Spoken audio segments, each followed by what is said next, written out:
Assalamualaikum warahmatullahi wabarakatuh.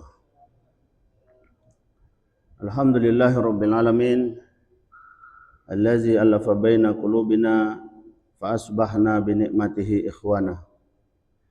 Asyhadu an la ilaha illallah wahdahu la syarikalah wa asyhadu anna Muhammadan abduhu wa rasuluh. Allahumma shalli ala Muhammad wa ala alihi wa sahbihi ajma'in.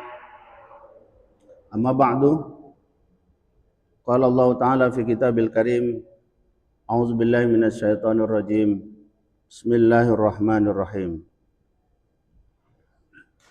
Ud'u ila sabili rabbika bil hikmah wal mau'izatil hasanah wajadilhum billati hiya ahsan. Bapak Ibu jamaah yang dimuliakan Allah Subhanahu wa taala, terkhusus ketua dan pengurus masjid. Pertama dan yang utama, marilah kita perbanyak syukur kita kepada Allah Subhanahu wa taala, di mana Allah masih memberikan kesehatan, kekuatan dan kesempatan sehingga kita bisa menunaikan kewajiban kita pada saat ini. Menunaikan salat maghrib secara berjamaah dan kemudian menunaikan kewajiban berikutnya, yaitu thalabul ilmi faridatun ala kulli muslim. Diwajibkan setiap kita sebagai seorang muslim untuk belajar, untuk menambah pengetahuan, menambah wawasan keislaman kita. Dan mudah-mudahan nanti kita sampai menunaikan salat Isya secara berjamaah, dan dengan demikian mudah-mudahan semua yang kita lakukan ini akan menjadi amal soleh bagi kita semua, yang pada saatnya nanti kita butuhkan ketika kita kembali menghadap Allah Subhanahu wa taala. Salawat dan salam marilah kita sampaikan kepada junjungan kita Nabi besar Muhammad sallallahu alaihi wasallam sebagai contoh teladan terbaik bagi kita dalam menjalani kehidupan ini. Dan mudah-mudahan kita semua selalu diberikan kekuatan dan keistiqomahan oleh Allah Subhanahu wa taala untuk menjalani hidup ini sesuai dengan tuntunan dan bimbingan dari beliau. Sehingga demikian mudah-mudahan kita bisa mendapatkan kebahagiaan hidup di dunia dan nanti kebahagiaan hidup di akhirat. Ibu bapak yang berbahagia, saat ini kita sedang dihadapkan pada satu zaman yang sebagian orang menyebut dengan zaman digital, yang dilatar belakangi oleh berkembangnya teknologi, berkembangnya fasilitas komunikasi, sehingga kalau dulu kita hanya dikenalkan dengan istilah dunia nyata, sekarang kita dihadapkan pada satu kondisi hidup yang disebut dengan dunia maya. Apa itu dunia nyata? Inilah kenyataan-kenyataan hidup yang secara langsung kita lihat, kita saksikan. Dan orang selalu berasumsi kalau yang nyata itu yang dekat dengan kita. Kita bisa melihat ada satu kejadian di jalan, kita pergi ke jalan, nampak apa yang terjadi di jalan itu. Hanya sebatas itu. Tapi sekarang bahkan kita dengan perkembangan teknologi dan zaman saat ini, dalam waktu sekejap saja bisa tahu apa yang terjadi di berbagai lokasi, di berbagai tempat. Kita yang akan di Pekanbaru ini, bisa kita tahu apa yang terjadi di Jakarta, apa yang terjadi di Surabaya, apa yang terjadi di Bandung, bahkan kita tahu apa yang terjadi di Iran dan Israel sana begitu. Inilah satu kecanggihan yang sekarang terjadi, dan ini terjadi dengan begitu cepat dan masif.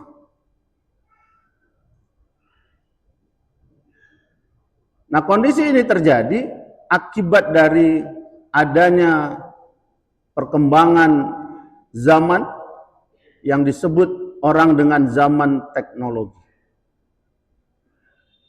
Ibu bapak yang dirahmati Allah Subhanahu wa taala.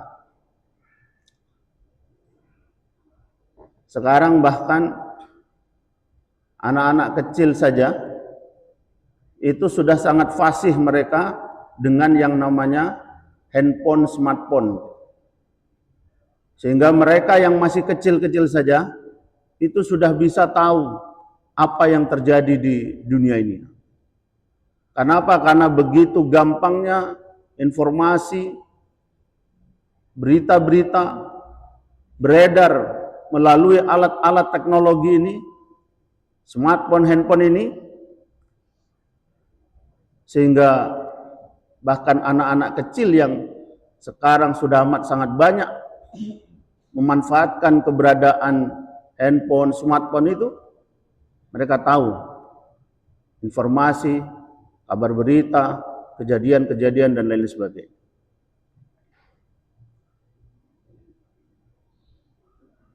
Nah, pertanyaannya, apakah semua yang ada ini akan menjadikan kita dalam keadaan yang baik-baik saja, atau kemudian ada dampak lain yang sebetulnya bisa mengganggu dan bahkan bisa jadi merusak tatanan kehidupan kita saat ini.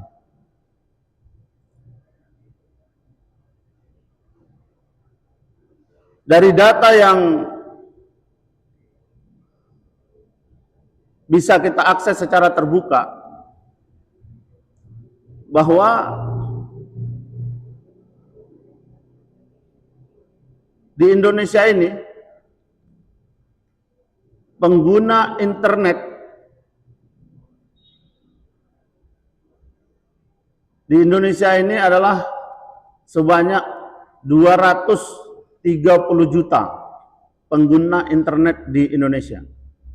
Dan Indonesia ternyata Bapak Ibu menempati peringkat keempat dunia dalam hal penggunaan internet ini. Jadi kalau orang selalu berhitung dengan 10 besar, ternyata Indonesia masuk ranking keempat pengguna internet di dunia. Sebanyak 230 juta penduduk Indonesia itu menggunakan fasilitas internet. Itu artinya lebih dari 80% penduduk Indonesia ini terhubung secara digital dengan informasi, kabar berita yang terjadi di dunia ini. Dan data ini dirilis oleh We Are Social dan Matchwater tahun 2025. Nah, ini Bapak Ibu yang dimuliakan Allah Subhanahu wa taala. Walaupun ada yang masih mengatakan bahwa Indonesia ini adalah salah satu negara yang masih tertinggal, yang masih miskin, atau masih disebut dengan negara sedang berkembang, tapi ternyata rakyatnya lebih 80% sudah terakses dalam layanan internet.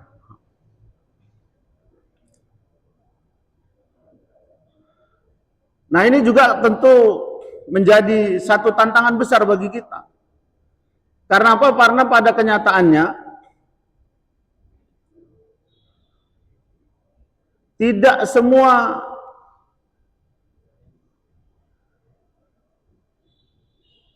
perkembangan teknologi informasi ini memberikan dampak yang positif, dampak yang baik bagi masyarakat, bagi kita.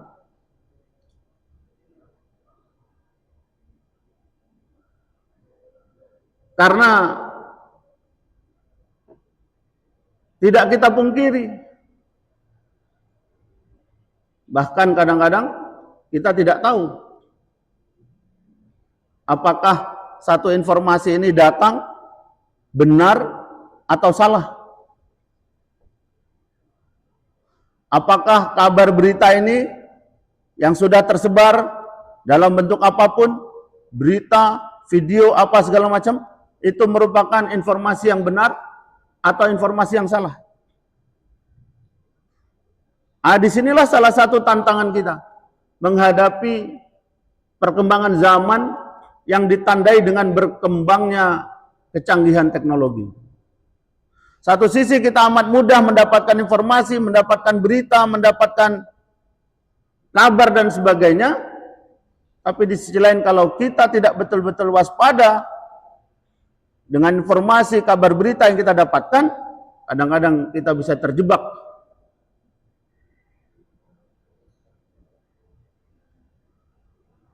Sehingga pada saat itu bisa jadi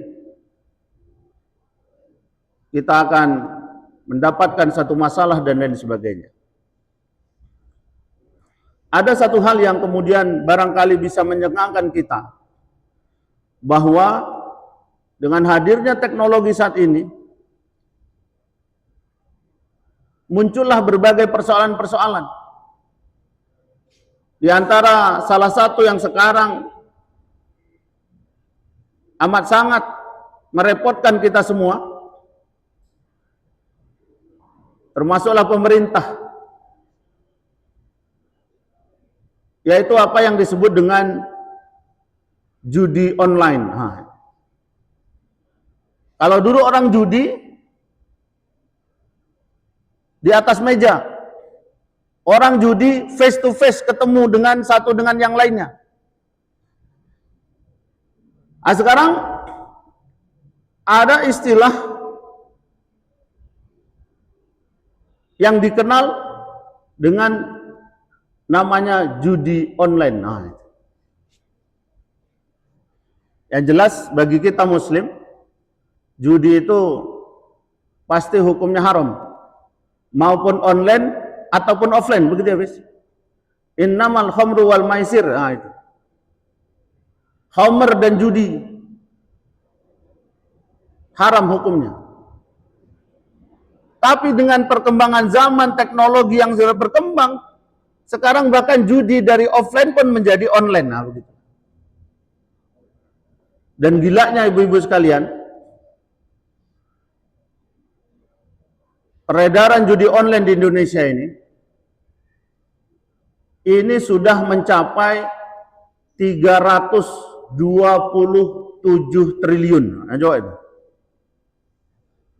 Ini satu jumlah yang tentu tidak sedikit, 327 triliun. Coba Bu.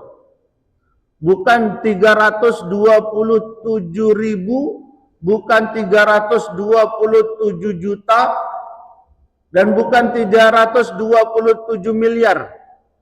Banget mirip. Tapi sudah 327 triliun. Coba tuh. Ini kalau dibelikan sapi kurban udah berapa ribu ekor nih, Bes? Ya kan? Triliun, Bu.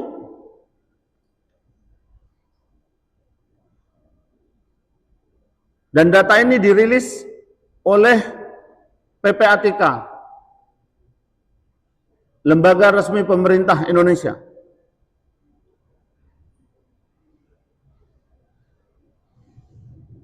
Dan menariknya, ini yang kemudian juga menjadi keprihatinan kita, ternyata pemain judi online di Indonesia ini, pelaku judi online di Indonesia ini, itu 80.000 itu pelakunya adalah anak-anak di bawah usia 10 tahun. Coba bayangkan. 10 tahun itu kelas berapa SD itu? Kelas 4 SD, kelas 5 SD. Jadi pelaku-pelaku judi online di Indonesia ini Bapak Ibu, 80.000 itu adalah anak-anak usia kelas 4, kelas 5 SD. Aduh. Dan kemudian untuk usia remaja itu sebanyak 440.000 cuma. Tadi ada usia anak-anak 80.000 ditambah 440.000 itu pelakunya anak-anak usia remaja. Nah, cobalah ibu-ibu, bapak-bapak bayangkan bagaimana nasib bangsa dan negara ini ke depan jika ini terbiarkan, persoalan ini tidak sama sekali terselesaikan, dicegah saja belum tentu berkurang, apalagi kalau dibiarkan, pasti akan lebih banyak lagi jumlahnya pelaku-pelaku judi online ini.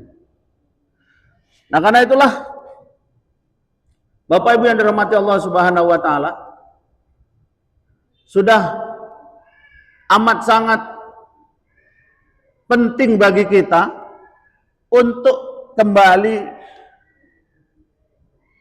sama-sama peduli dengan situasi dan keadaan yang sekarang ini sedang terjadi di negeri ini. Ya, walaupun upaya pemerintah sudah sedemikian kuatnya, tapi saya yakin tanpa kepedulian kita dari masyarakat, upaya-upaya apapun yang dilakukan sulit untuk bisa sukses, sulit untuk bisa berhasil. Nah, karena itulah ibu bapak yang dirahmati Allah Subhanahu wa taala, penting bagi kita untuk saat ini melakukan yang namanya dakwah digital. Bagaimana semua kita melakukan upaya agar hadirnya, berkembangnya teknologi ini tidak kemudian membuat kita mundur, tidak kemudian membuat kita ini rusak, tapi kemudian bagaimana kita semua bisa menghadirkan teknologi ini untuk kemajuan, untuk sebanyak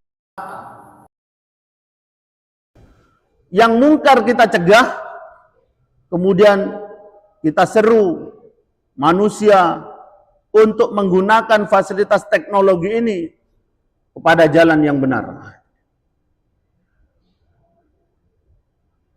Nah, karena itulah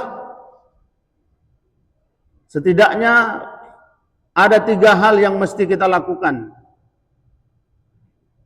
Dengan hadirnya perkembangan teknologi yang begitu canggih ini, yang begitu masif ini,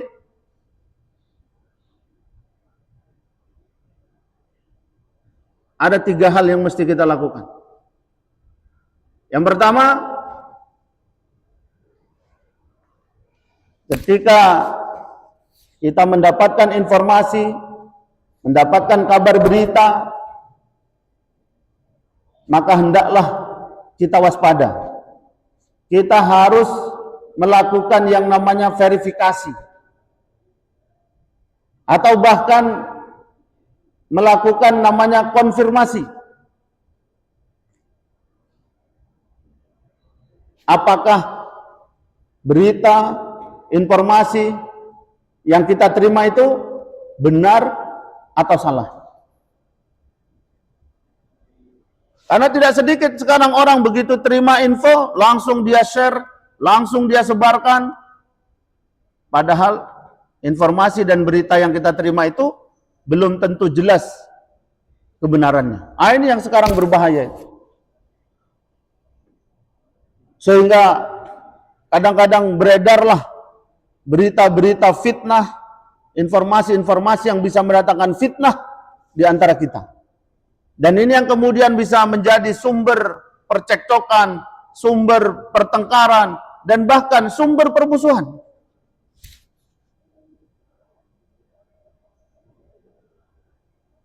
Ini coba kadang-kadang kita lihat bagaimana di Facebook antara satu orang satu dengan yang lainnya itu saling tuding-menuding, saling memburukkan, dan seterusnya dan seterusnya. Dulu persoalan-persoalan seperti itu hanya muncul di dunia nyata yang amat sangat terbatas. Tapi sekarang dengan canggihnya dunia maya, semuanya bisa terlihat dan banyak orang bisa tahu.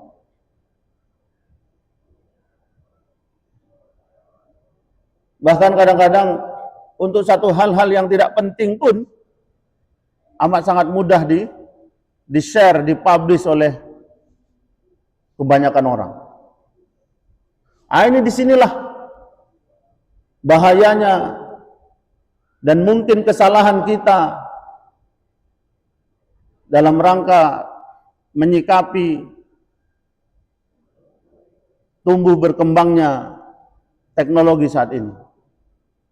Kadang-kadang kita tidak tahu lagi mana yang layak untuk dipublish, mana yang layak untuk di-share. Hanya karena kita ingin mengikuti hawa nafsu kita. Kadang-kadang cenderung pamer misalnya.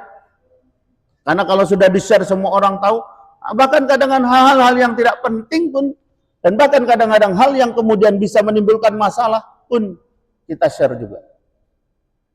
Disinilah penting kita memverifikasi. Ketika kita menerima satu berita, kata Allah, fatabayyanu, check and recheck. Ini benar atau salah.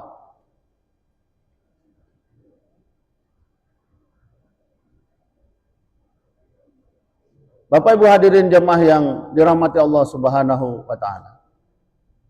Ini langkah pertama kita. Yang kedua, menyikapi perkembangan zaman yang disebut dengan digitalisasi saat ini, yang mesti kita lakukan adalah bagaimana kita semua bisa mencegah persoalan-persoalan yang muncul akibat dari perkembangan teknologi. Kita sudah tahu tadi datanya, 80.000 anak-anak kita, 440.000 remaja kita. Mereka adalah pelaku judi online. Nah, karena itu sudah saatnya semua kita untuk kembali kepada keluarga. Ya ayyuhallazina amanu qu anfusakum wa ahlikum naro. Jadi semua kita sebagai ibu, semua kita sebagai ayah, sudah saatnya kita kembali untuk betul-betul memastikan keadaan keluarga kita, terutama anak-anak kita. Jangan sampai kita abai, jangan sampai kita terlena, atau bahkan kita cenderung melakukan pembiaran. Sehingga apa? Sehingga nanti pada saatnya kita yang akan menyesal. Kalau kemudian auzubillahi min dzalik, karena pergaulan, karena rasa ingin tahu anak-anak itu yang begitu besar, kemudian mereka terpapar dan bahkan mungkin terlibat dengan perilaku-perilaku buruk dari teknologi ini. Maka pulang nih kita cek lagi tuh handphone anak kita itu. Apa yang ada di dalamnya, aplikasi. Itu kan bisa dicek tuh Hafiz ya. Gimana cara ngeceknya nanti minta panduan lah kita sama Hafiz ya kan. Karena apa? Karena kadang-kadang anak kita ini lebih canggih pula dari kita, ya kan? Saya pun kadang-kadang kalau enggak tahu apa, mau mengotak-atik handphone tuh, Bang, justru kita minta bantu anak kita, selesai gitu. Sama kita enggak selesai, sama dia semuanya selesai. Dalam waktu yang sesingkat-singkatnya, begitulah. Ini satu sisi memang akibat dari teknologi. Kalau yang ini masih positif lah, ya kan? Tapi kalau kemudian nanti dia sudah terpapar dengan judi online, sekarang kan beredar banyak penipuan-penipuan dan segala macamnya.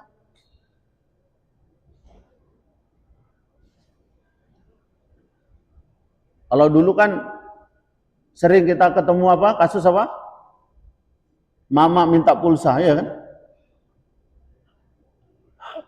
Mama minta pulsa.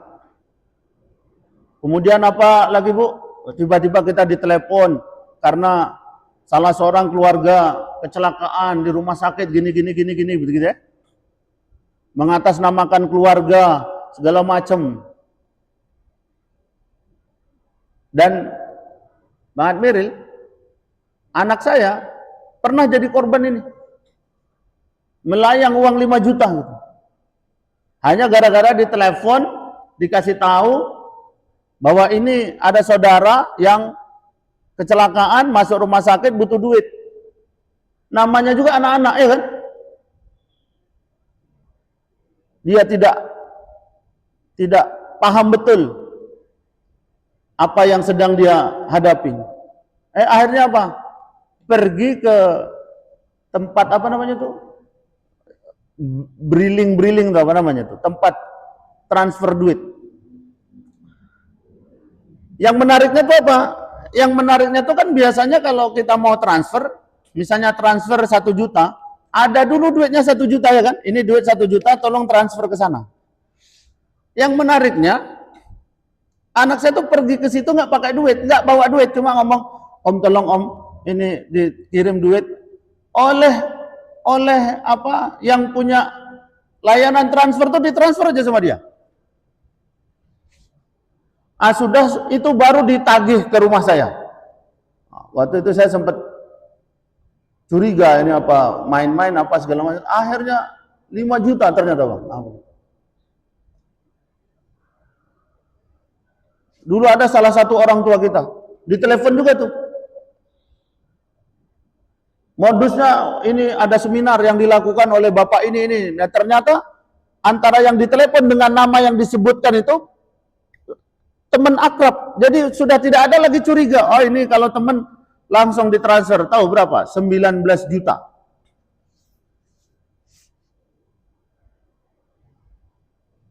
Bahkan ada teman saya, dosen, sesama dosen. Tiba-tiba datang ke saya menyampaikan informasi. Baru saja uangnya melayang. Tahu berapa, Bu? 20 juta. Itu hanya gara-gara dia ditelepon, katanya ada kiriman barang dari luar negeri untuknya, bermasalah di biaya cukai, begini-begini, kalau tidak dibayar ini akan jadi persoalan segala. Ditransfer tuh, 20 juta ditransfernya. Inilah sekarang bahayanya dunia maya ini. Dampak buruk dari kecanggihan teknologi saat ini. Ini makanya kalau kita tidak betul-betul peduli, akan banyak sekali persoalan yang muncul dan kemudian banyak sekali yang menjadi korban. Dan kenyataannya bahkan saya pun sudah menjadi salah satu korban dengan persoalan itu. Tadi anak saya yang saya ceritakan tadi. Ibu bapak yang dirahmati Allah Subhanahu, karena itu penting sekarang kita untuk mengupayakan bagaimana melakukan yang namanya dakwah digital ini.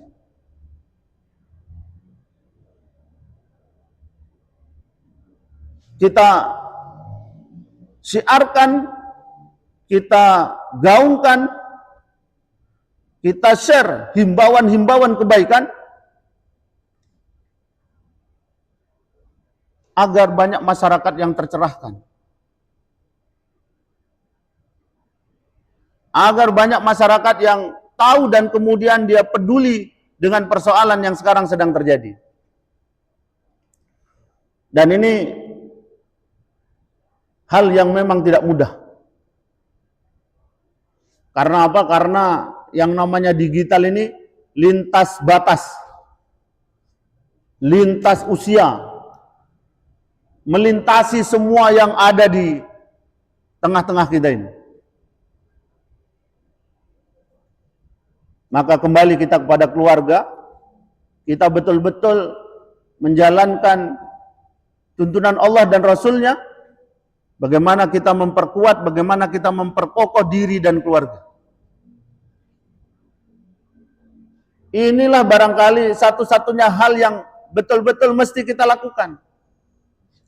Karena jika kita semua sudah saling sadar diri, dan kemudian masing-masing kita betul-betul menjaga keluarga, semua punya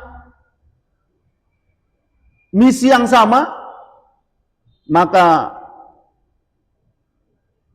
insya Allah dalam kebersamaan itu setidaknya kita bisa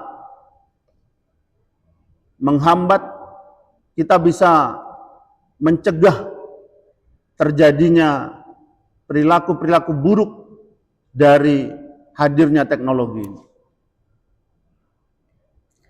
Walaupun kita serba susah kan Bu, anak kita datang minta handphone, dikasih, kita khawatir karena bisa jadi masalah. Tidak dikasih, bahkan kadang-kadang sekolah pun ada yang memang memanfaatkan handphone untuk proses pembelajarannya dan seterusnya, ya kan? Maka tidak ada yang penting untuk kita lakukan menghadapi situasi ini, ya kembali kita mengedukasi, kembali kita mengokohkan pemahaman Islam, ajaran Islam bagi keluarga, bagi anak-anak kita. Karena memang handphone itu sekarang seperti pisau, ya kan Bang? Pisau itu tajam. Dan apakah dia akan berdampak buruk atau berdampak baik tergantung siapa yang pegang pisaunya. Kalau yang pegang pisau itu maling, ya dipakai untuk menodong orang, untuk maling dan segala macamnya. Tapi kalau pisau itu dipegang oleh ibu-ibu yang kerja di dapur, dia akan menghasilkan hidangan yang lezat, begitu ya kan? Untuk ngupas bawang, untuk ngupas cabai. Apalagi kalau untuk bapak-bapak, untuk nyembelih ayam, ya kan? Untuk menyembelih kambing dan seterusnya. Jadi seperti pisau. Apakah ia akan menjadi baik atau menjadi buruk, tergantung siapa yang pegang pisaunya. Begitu juga lah handphone, smartphone, alat-alat teknologi yang canggih-canggih. Kalau ia digunakan untuk keburukan, maka dia akan memberikan dampak buruk dan masalah. Tapi jika ia digunakan dalam kebaikan, insya Allah dia akan menjadi kemaslahatan.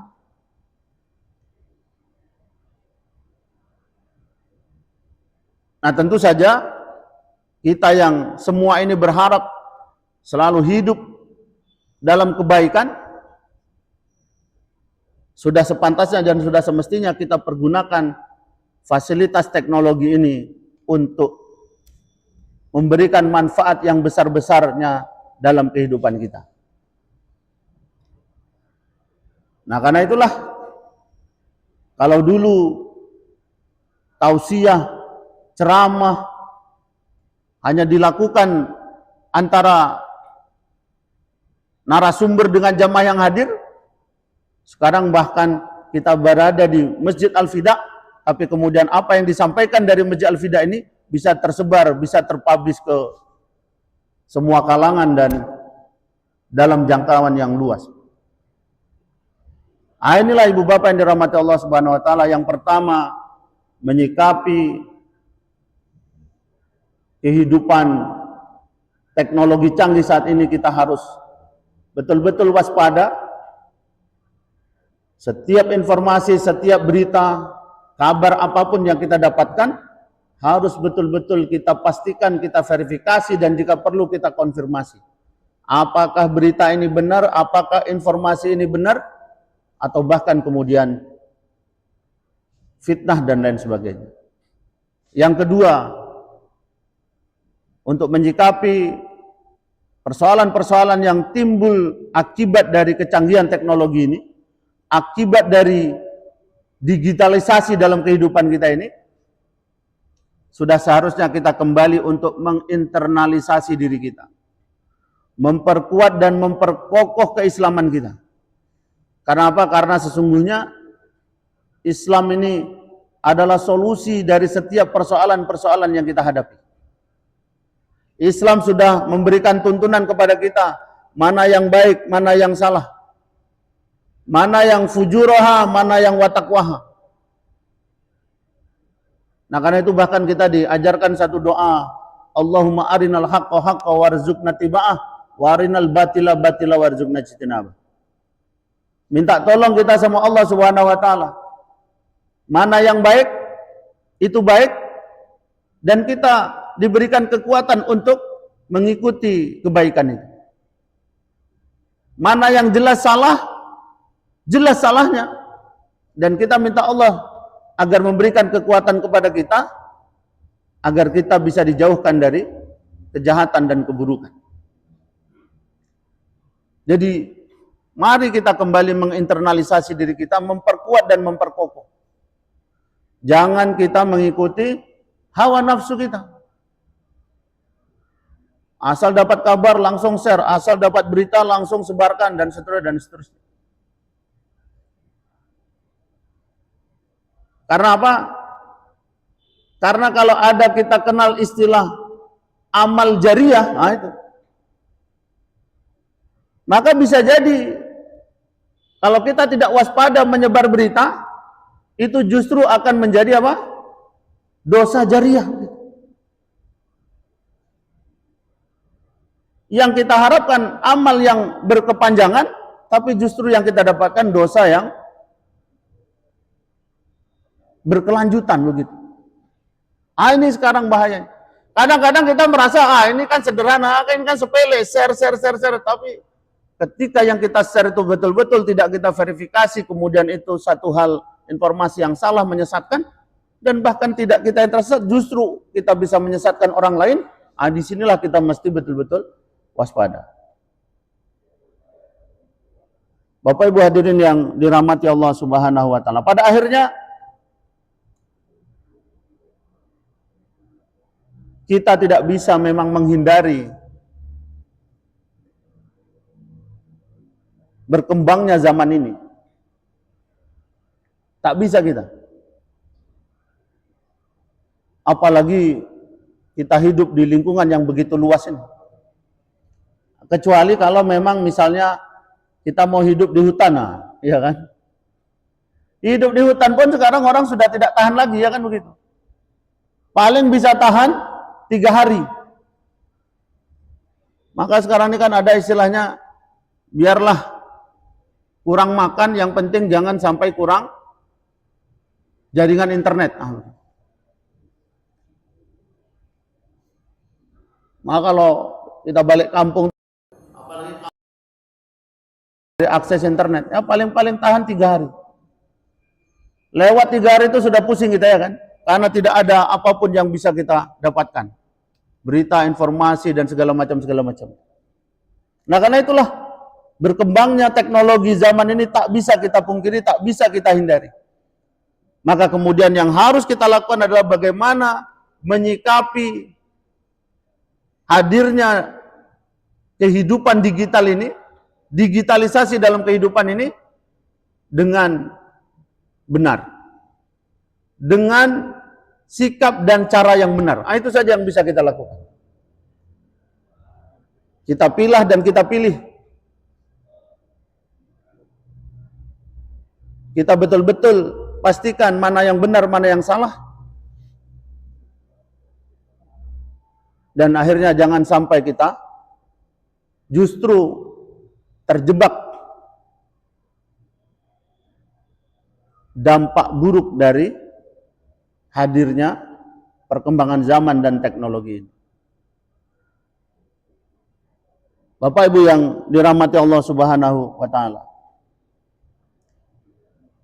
Demikian barangkali yang bisa saya sampaikan sebagai bagian dari bentuk